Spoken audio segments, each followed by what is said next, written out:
Hello, welcome to Lecture 5, Part 2 of CENG 4412, Steel and Concrete Design. So in this video, I'm going to finish up with a lecture with the example problem that we looked at or that we introduced at the end of the first part of this lecture. Okay, so the first thing I'm going to do is draw out the element that is being the shear block that is being pulled out of our angles here. So let's, again, we're doing a block shear example from the previous problem, or from the previous lecture 4.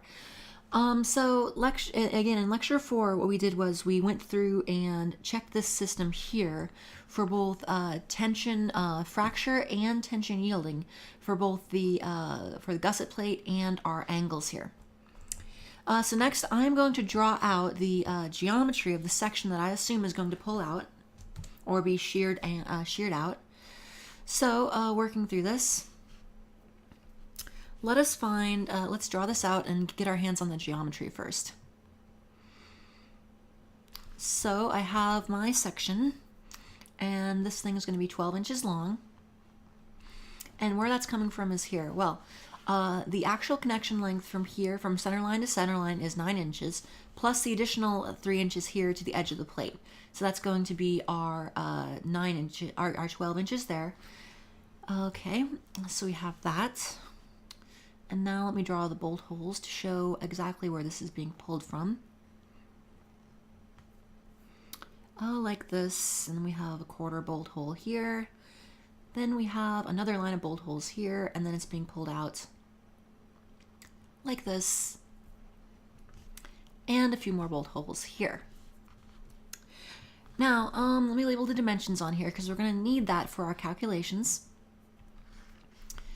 First of all, the 12-inch one, that's fairly straightforward. The length of this thing is 12 inches, as we discussed. And then I want to look at the vertical distance, or the width of this thing. And this is actually going to come to 3.75 inches. And that's coming right out of the geometry. So let's look at this. If you work on the math of this, the whole angle is 6 inches from here to here.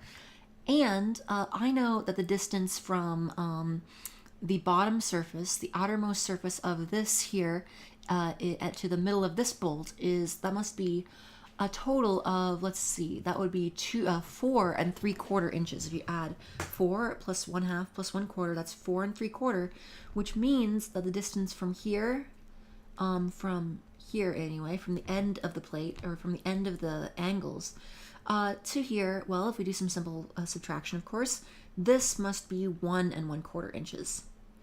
Because 1 1/4 inches plus 2 1/4 inches would be 3 1/2, plus additional 2 1/2 would be 6 inches. And then if I add, but then for the rupture here, I need the width from here to here, the center line of this bolt line to the edge of the plate, and that's going to be 1 1/4 plus 2 1/2, and that's where we get our 2.75 inches. Now I'll go ahead and also label the forces on here, just as a reminder. This plane is going to be pulling in shear, so this will fail either in shear rupture or in shear yielding, and this plane will fail in tension. And we know this because the force is going this direction. There's a pulling force, so this is going to pull apart here. Next, I'll also need to know the diameter of the hole, or the diameter of the holes. And so I want to get the effective hole diameter, diameter symbol here, and the effective diameter of the holes, so effective, would be my 7/8 inch actual bolt diameter, or nominal bolt diameter, plus my 1/16 inch addition for the hole spacing, or hole size, plus an additional 1/16 inch for damage, and we discussed that before. Okay. Next, I'm going to work through all of the equations that we see. Again, it's on page 16.1-138 of the 15th edition of the Steel Manual, Or, oh, so actually, yes, 16.1-138, and this is chapter 4, section J4 dash, or point 3, and equation J4-5. So if we review from last time, from the previous video, I have an equation of R nominal, the nominal resistance of this thing, is equal to 0.60 times FU ANV plus UBS FU ANT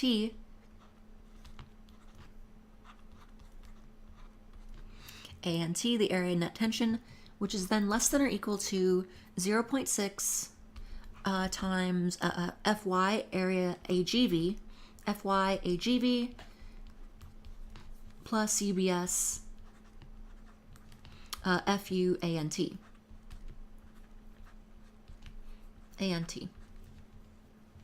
Okay, and then for all of these things, what are these again? Again, this is going to be our the UBS FU ANT. This is our our section that is this plane here, and it would be failing in, it would be a tensile failure, a tensile rupture failure. So again, tension rupture,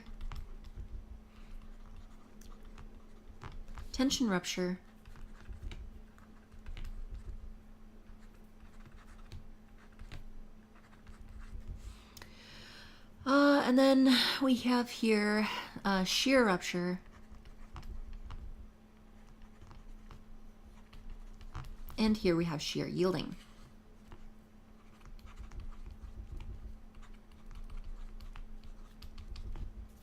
And shear yielding. Okay, so effectively I just need to calculate all these things. It's somewhat plug and chug, although we'll talk about it as we go along. So the first thing I want to do is calculate all of my areas. So notice I have this ANV, ANT, AGV, etc. So ANT, that is the net area in tension.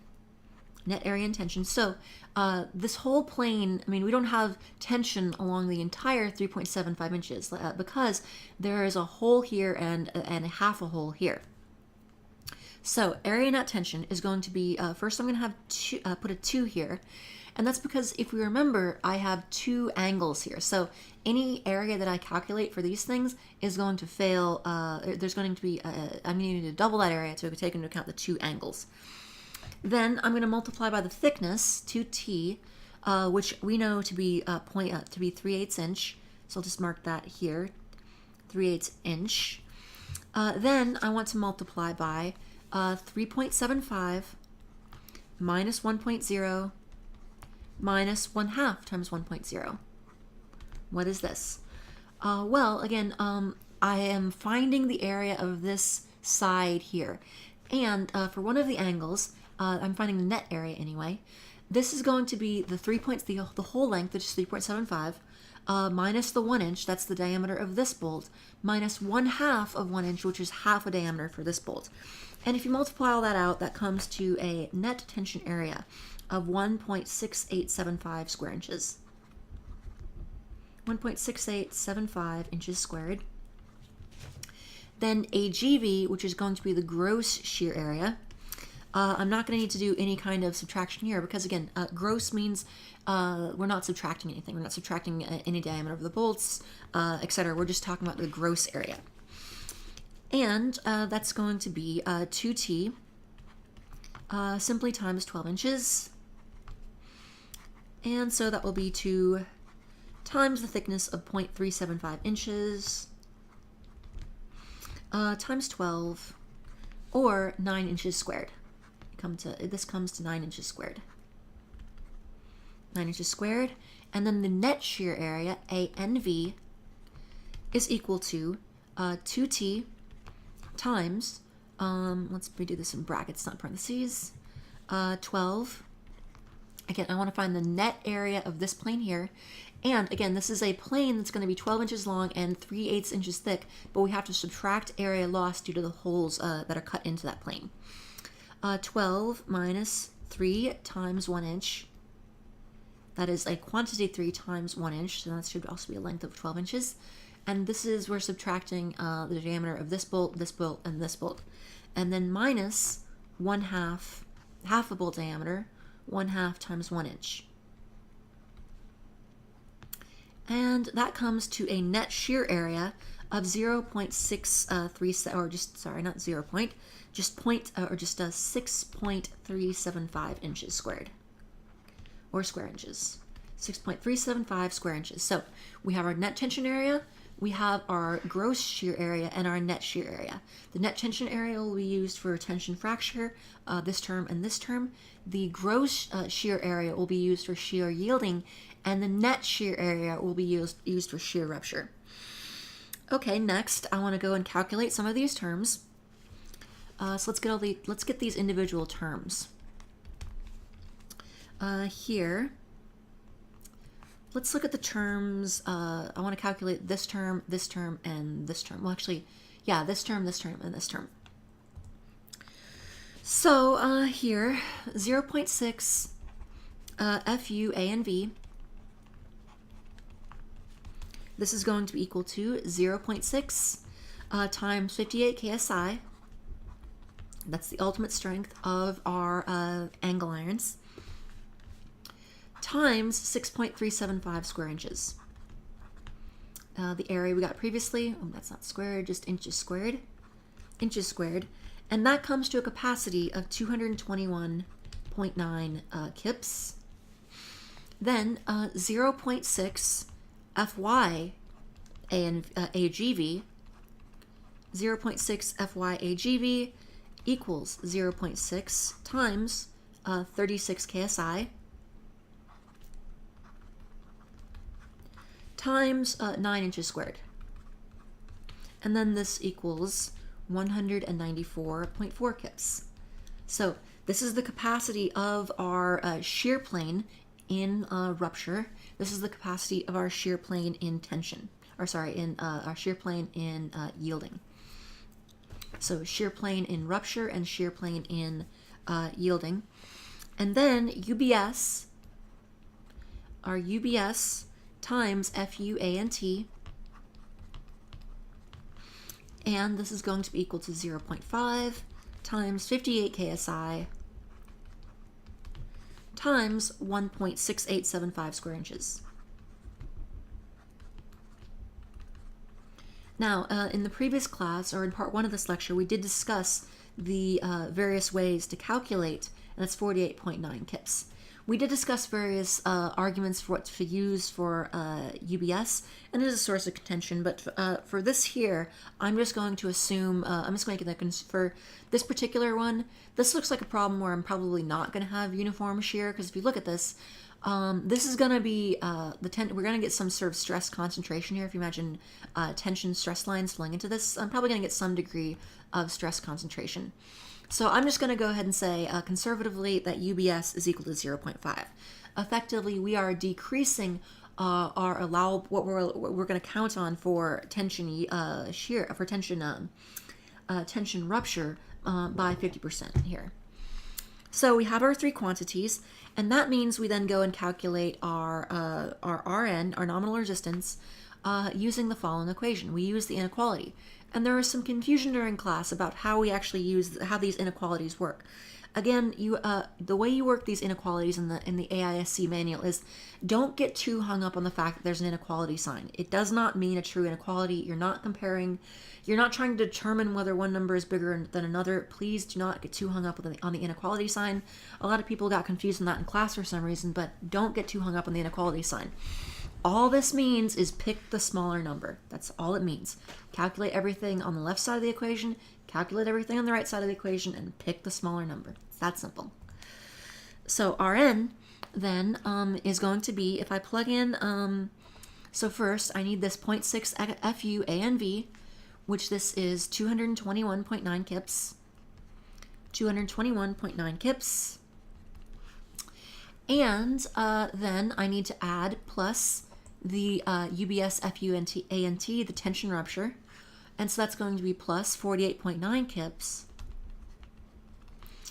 And we must keep it less than this upper limit. So yes, it's a less than or equal to sign, but basically all this is saying is that we generally calculate with this one, but we have an upper limit and we can't ever go above this level. And then we'll see something like that similarly when we look at columns and buckling length, et cetera, et cetera. Okay, plus 48.9 kips. Then for our shear yielding 0.6 FY AGV, we'll have 194.4 kips, plus the same 48.9 kips. And so if we run through this, if we combine these two together, add these together, we'll get 270.8 kips, which is then less than or equal to 243.3 kips.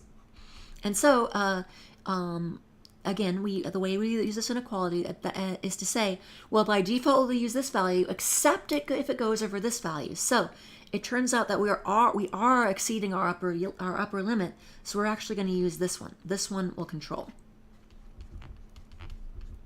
So we are then going to say, so this one controls. So we're then going to say, we're going to report that our final nominal resistance, Rn, is 243.3 kips. I know the less than or equal to sign confuses people. I'm not quite sure why it does so much, but it's just you can look at it from two approaches. You can treat this as, in one scenario you can treat this as okay, we'll use this one but not to exceed this limit. That's probably the best way to look at it. A little messier way is just to say let's calculate them both and pick the smaller one. But whatever you need to do to make it work for you. Okay. Then we need to apply the phi Rn. We need to take this is a nominal load, which means this is a nominal capacity, which means this is an unfactored capacity. So we then need to multiply this by 0.75 times 243.3 kips. And this is going to be equal to 182.5 kips. And we check against our design load, or our ultimate load. And again, we have so many names for these things. Our ultimate /design /factored load. Again, same thing in this context. /factored load /factored load. And that comes to, which again was 212.2 kips. 212.2 kips. Uh-oh, we got a problem. Look, 182.5 is less than, 282.5 is less than 182.5 is less than 212.2 kips. This is our supply. This is what this connection in block shear rupture is capable of withstanding. This is our demand. This is not going to work. This is no good. So we've actually seen that this thing is going to fail this check. Now, this doesn't mean it's actually necessarily going to fail. I can't just predict the future and say, yes, this is definitely going to fail. But again, like we've seen before, loads are statistical. We are basically saying, okay, we're multiplying loads by what we expect to happen. We're multiplying by resistance with a substantial or a significant enough reduction factor, etc. So this does not pass our design checks. So this is no good. We would need to go back and redesign this. However, what if we then go and use UBS equals 1.0? What if we use UBS is equal to 1.0? Well, let's consider this. And we can say, so here in this case, the UBS FU, so again, I said earlier that the UBS, using a 0.5 UBS is certainly conservative, but it may or not be, depending on where you're at, where you're thinking, or your application, that may be overly conservative. So what if we just said UBS is equal to 1.0? Let's look at that case. Well, UBS times FUANT, if we use a 1.0 then, this term will be equal to 97.9 kips. And then if we go and calculate this, again, you'll find that if you work through the same thing again, recalculating, let's see, this term, you'd have to recalculate both of these, and you would get that RU, or our nominal, the nominal resistance, and our inequality sign, or our inequality will then become 319.8 on the left side, which is less than 292.3 on the right side. And both of them will change because, and as a reminder or as a review, both of them will change because that net tension, that tension fracture appears on both sides of the equation. So if I increase this one, I'll also increase this one. And in this case, again, this one would control. And our phi Rn then would end up equaling 0.75 times 292.3 kips, to produce a final load of, let's see, 0.75 times 292.3, which will produce a value of 219.2 kips. And 219.2 is greater than 212.2. So, in this case at least, our phi Rn would be greater than our P ultimate. So in this case, we would be good. So this is an example that, depending on what we assume for UBS, it either will be satisfactory or will not. So I'll leave that as an exercise to you, though, as to which one of those is better. If you feel the UBS is not necessarily adequate, if you feel that UBS of 1.0 is adequate, then in that case you'd be fine. But if you're looking at this from a more conservative perspective, if you want looking at this from a more conservative perspective, the UBS of 0.5, this connection would not be adequate. And so you can, if you want to read more about that, please see the commentary, the related commentary section in the AISC Steel Code. All right, that'll do it for this part of the lecture, and we will continue shortly. Thank you.